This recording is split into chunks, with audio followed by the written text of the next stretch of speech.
इस तरह मैं कैमरा बहुत किया।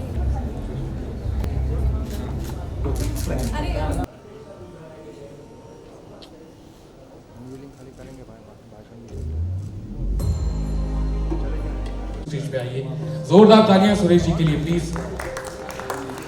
और मेरे बोलना चाहिए ना कि जिन्होंने मुझे यहाँ तक पहुँचाया है। तो बस यही दुआ है कि ये सिलसिला चलता रहे, अच्छी मौसीकी का और अच्छे जो चीज़ें हैं जो हमें म्यूज़िक में हम जो सीखते हैं, जो सदियों से चलती आ रही है और सदियों तक चलेगी। हम मेरे जैसे जिलियन लोग होंगे जो लोग दी लता मंगेशकर जी से इंस्पायर्ड थे, हैं और आगे आने वाली कई सदियों तक इंस्पायर होते रहेंगे। लेकिन मैं हमेशा कहती हूँ और आज फिर से कह रही हूँ कि जो लता मंगेशकर जी जैसे लोग होते हैं ये कभी मरते नहीं है, ये अमर हो जाते हैं।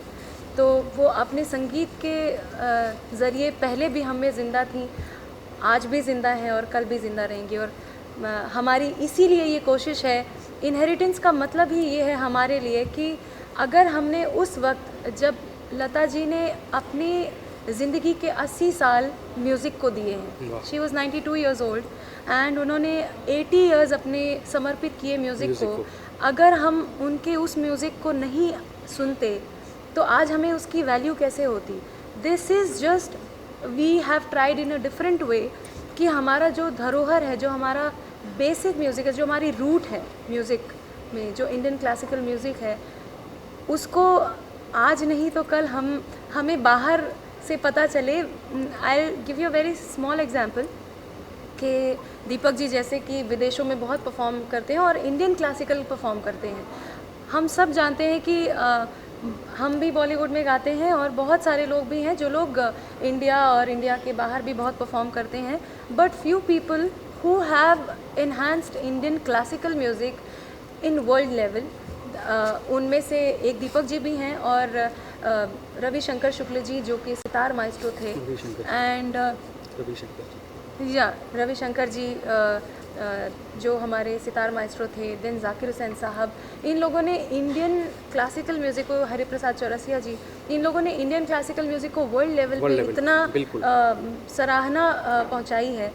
और उसी तो हमें बाहर इतना प्यार मिलता है इंडियन क्लासिकल के लिए, अपने देश में प्यार की थोड़ी सी अभी फ़िलहाल कमी है।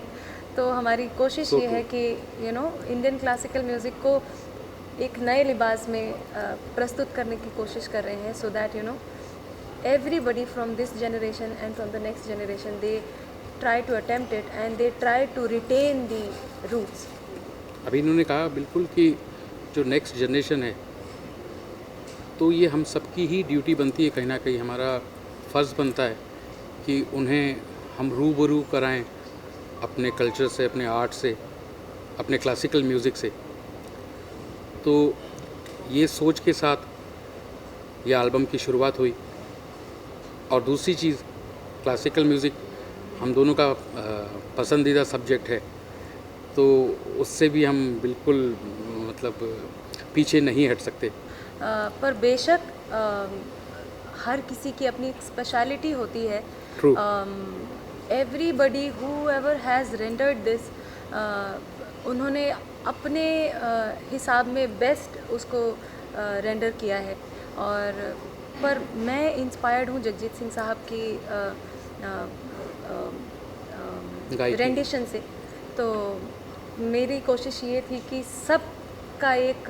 सबका सुना हुआ एक साथ कंपाइल करके रखूं, बट बेस मेरे बाबुल मोरा में जगजीत सिंह साहब का ज़्यादा था।